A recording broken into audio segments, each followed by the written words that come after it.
Bismillahirrahmanirrahim. Assalamualaikum warahmatullahi wabarakatuh. Alhamdulillahirabbil alamin. Allahumma sholli ala sayyidina Muhammad wa alihi washabbihi wasallim. Ya rahmatillah, bi khalqillah, bi lima filmilah. Alhamdulillah para perindu-perindu baginda Rasulullah sallallahu alaihi wasallam di mana saja berada. Para penikmat-penikmat sholawat, para cahaya-cahaya sholawat yang Allah takdirkan bisa menyimak acara ini. Alhamdulillah kita selalu awali dengan doa terbaik kita untuk guru-guru kita tercinta, Buya Yahya dan keluarga, para habaib, para kiai. Mudah-mudahan mereka Allah jaga. Mudah-mudahan mereka Allah kabulkan dengan mudah, dengan indah hajat dunia, hajat akhiratnya. Dan mudah-mudahan kita semua ada dalam gerbong perjuangan dakwahnya.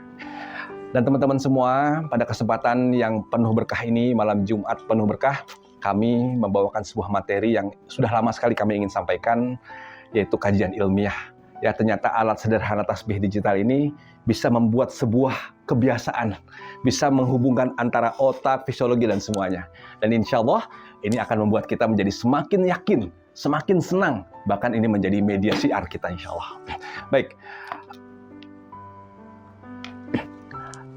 Dulu tasbih itu, ya orang kenalan tasbih-tasbih seperti ini teman-teman semua, yang bulat-bulat itu, pasti semua pada punya tuh. Ya, tasbih-tasbih ini mudah kali dijumpai, ada yang 99 isinya, pokoknya seperti inilah. Nah, tapi hal ini setelah kita gunakan di camp salawat ternyata tidak bisa diduplikasi. Kami jujur, kami secara pribadi pun makainya malu, ya. Karena mungkin nggak seperti level guru-guru kita ya, mereka nyaman aja kalau pakai itu. Tapi kalau kita orang-orang yang lagi belajar untuk sholawat, pakai kayak gini ke warung, kenapa lagi banyak masalah ya coba? Ya kita lagi pakai gini, apalagi lagi diangkot ya, kita lagi jalan begini, sallallahu Muhammad, Allahumma sholli. Kenapa kamu lagi banyak masalah? Gitu. Jadi masyarakat tuh punya konotasi nggak bagus pada saat kita pakai ini. Kenapa? Karena mungkin terkesan terlalu apa mungkin. Ya, nah pada saat ini kita ganti dengan tasbih digital, itu akan berubah nanti. Ya akan berubah mereka tanggapannya, bahkan ini akan menjadi alat syiar yang luar biasa. Yang pertama, secara efek fisiologi repetisi, di mana ini kita akan dalam sisi psikologi dulu teman-teman. Di sini ada sebuah kebiasaan yang namanya neuroplasticity dan habit loop namanya. Ya, jadi otak itu bisa dibentuk dari sesuatu yang kita ulang-ulang repetisi. Ya, jadi sesuatu yang kita ulang-ulang itu akan menjadi sebuah kebiasaan di otak. Jadi ilmu saraf modern, ini penelitian dari para dokter yang kami dapatkan artikelnya. Ilmu saraf modern menunjukkan bahwa otak manusia itu sangat plastis. Artinya kemampuan otak untuk berubah, beradaptasi, dan membentuk koneksi baru sepanjang hidup sebagai respon terhadap pengalaman, pembelajaran, dan aktivitas yang terus-menerus. Ya, artinya apa teman-teman? Sesuatu yang kita ulang-ulang, sesuatu yang kita terus direpetisi, diulang-ulang, itu akan membentuk sebuah kebiasaan di otak. Ya. Dan ini akan banyak kebiasaan kita yang menjadi sebuah biasa, jadi kita seolah kita nggak tahu, menjadi biasa aja gitu gerak. Pada itu hal sesuatu yang sudah kita ulang-ulang. Dan itu sudah kita lakukan pada kebiasaan kita dengan tasbih digital ini. Ya karena kita lakukan terus, jadi menjadi sebuah kebiasaan. Karena itu memang secara ilmiah terbukti otak akan membentuk menjadi kebiasaan pada saat itu kita ulangkan secara terus-menerus. Dan hal ini sudah diteliti oleh seorang dokter luar biasa, namanya Joe Dispenza. Dr. Joe Dispenza, ya. Beliau menjadi ahli otak dan neuroscientist dan seorang penulis buku yang banyak sekali bukunya. Beliau menyatakan bahwa repetition is the mother of mastery. Jadi artinya semakin sering kita mengulang, ya, otak kita akan menghubungkan tindakan itu ke dalam identitas kita. Ya, jadi sesuatu yang kita ulang itu akan menjadi identitas kita, teman-teman. Makanya insya Allah kita akan jadi punya identitas ahli sholawat. Kenapa? Karena itu yang kita ulang-ulang tuh. Ya.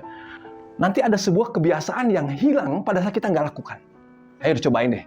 Ya, teman-teman yang sudah terbiasa sholawat, mungkin sekarang belum biasa, mungkin 1 tahun, 2 tahun, 3, 5 tahun. Kalau itu nggak kita lakukan, ada sesuatu yang hilang. Otak kayak protes.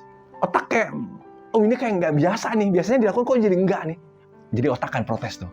Makanya ini penting sekali untuk menjadi sebuah kebiasaan, dan tasbih digital ini sangat membantu sekali.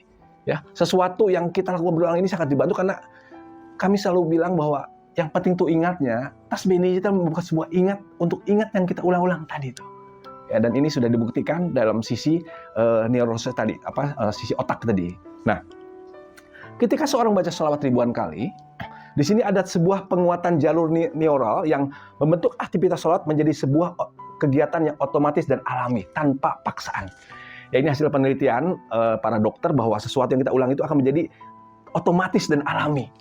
Ya, senang sekali ini sudah dibuktikan secara ilmiah, berarti kita tinggal lakukan aja, teman-teman. Lakukan secara ya terus-menerus, lakukan secara senang, dan suatu saat ini akan jadi sebuah kebiasaan nanti. Kita nggak sadar, aku lakukan terus sholawat dimanapun, kapanpun, akan menjadi repetisi yang luar biasa. Terus yang kedua, sholawat akan menjadi default mode.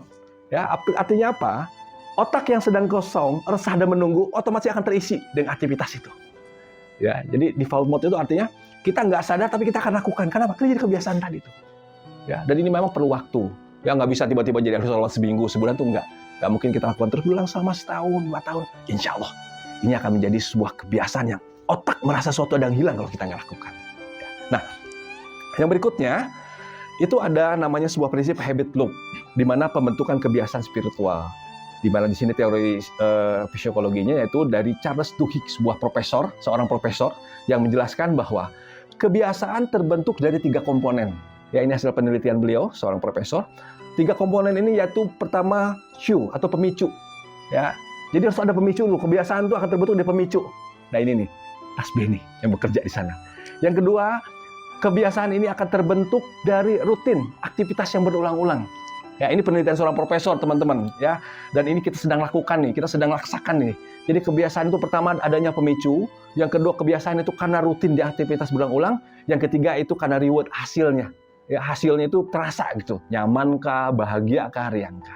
Dan inilah yang sedang kita lakukan dengan tasbih digital, di mana tasbih digital itu sebagai cue visual, sebagai pemicunya tadi. Ya, makanya kalau kita nggak pakai tasbih, kita nggak ada yang micu kan, biasa aja santai, diem, waktu habis, ngelamun, mikirin hutang, mikirin masalah, terus ya waktu. Tapi pada saat ada pemicu, dia akan ingat lagi sholawat. Nah ini nih, pertama dia fungsi yang pertama hebat dari tasbih digital ini sebagai pemicunya tadi. Yang kedua, karena kita lakukan berulang-ulang, rutin tadi. Yang ketiga, karena kita ada reward. Apa reward untuk orang ahli sholawat?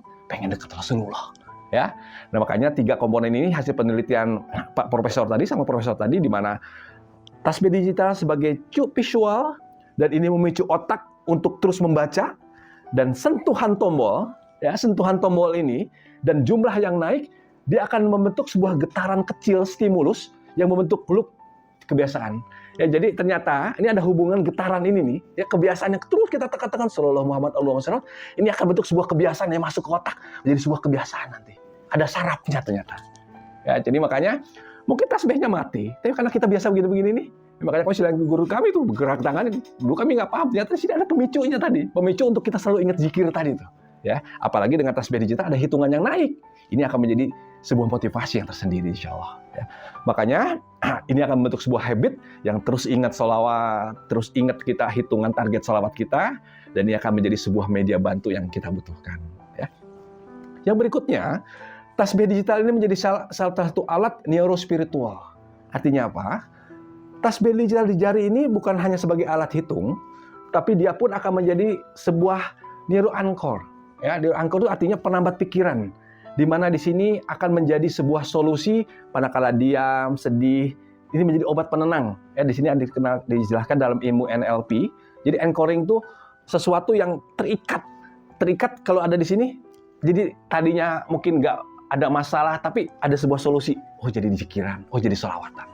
Ya ini dalam ilmu NLP ini sangat dibutuhkan, di mana ada sesuatu yang mengingatkan daripada kosong. Mungkin kita lagi punya masalah, gara-gara ada alat ini, kita jadi merasa tenang, merasa bahagia. Yaitu dalam sisi ilmu NLP. Nah, stimulus visual dan taktil juga, ini ada sebuah penemuan juga, di mana karena terpasang di jari, tasbih digital menjadi stimulus fisik. Ya, ada stimulus fisik dan visual yang terus-menerus mengingatkan. Dan secara fisiologi, ini disebut sebagai external reinforcement. External reinforcement artinya memperkuat kebiasaan yang dari internal. Jadi dari luar menjadi memperkuat kebiasaan kita di dalam, karena alat bantu ini yang kita lakukan terus-menerus. Ya, contoh di sini contoh kalau kita pakai jam, ya, karena kita biasa pakai jam, kalau ingat waktu, lihat kan refleks kan, lihat waktu refleks. Nah sekarang dengan tasbih digital ini refleks, kita akan terus ingat sholawat. Ya, dan terakhir ini sebuah penelitian dari fisiologi dari sebuah perusahaan besar, dari kampus besar MIT dan Duke University, menemukan bahwa 40% aktivitas sehari-hari manusia ini itu dari kebiasaan otomatis dari alam bawah sadar kita. Ya, jadi sesuatu yang kita nggak sadar lagi kita lakukan, itu hasil dari kebiasaan tadi. Dan ini hasil penelitian dari MIT dan Duke University. Ya, jadi artinya teman-teman bahwa apa yang kita lakukan ini sedang kita olah, kita proses agar ini menjadi sebuah kebiasaan, teman-teman. Ya, dan nanti manakala tanda Allah sudah milik kita, manakala kita sudah merasa resah, kok nggak sholawat, kok nggak ada tasbih di jari, kok. Nah, itu sudah mulai kita berarti dipilih sama Allah nih, agar kita bisa menikmati sholawat kita dengan sholawat yang banyak, sholawat yang nikmat, dan tanpa mengganggu aktivitas. Dan satu lagi teman-teman, tasbih ini menjadi alat syiar yang luar biasa. Ya, itulah impian dari KM Salawat, itulah cita-cita agung dari KM Salawat. Kita ingin membuat sebuah atmosfer zikir, atmosfer sholawat, di mana orang kalau ngelihat orang pada pakai yang banyak, yang nggak pakai jadi mikir, kenapa ini nggak pakai saya sendirian? Dan apa yang mereka lakukan dengan pakai yang banyak itu? Dan mereka pasti akan bertanya, mereka akan mencari tahu apa yang bisa saya lakukan kalau saya dapatkan tasbih digital ini. Ya, artinya itu sedang kita gunakan. Ayo teman-teman, bantu kami. Jadikan ini atmosfer ahli sholawat, atmosfer ingat zikir, atmosfer dekat Rasulullah dengan semua menggunakan alat ini. Ya mungkin suatu saat nanti kita nggak perlu tasbih, tetap ingat sholawat. Tapi ada syiar itu yang kita nggak dapat. Ya, walaupun mati pakai aja lah teman-teman. Pertama buat mengingat tadi habit loop tadi, yang kedua buat syiarnya tadi. Ya, mudah-mudahan ini menguatkan kita untuk terus kita gunakan sholawat, gunakan tasbih digital, bahkan ini kita gunakan juga untuk alat syiar, jaga keluarga kita, jaga teman kita, agar mereka terus menjadi ahli sholawat. Itu saya bisa kami sampaikan, mudah-mudahan bermanfaat. Semoga Allah mudahkan semuanya. Assalamualaikum warahmatullahi wabarakatuh.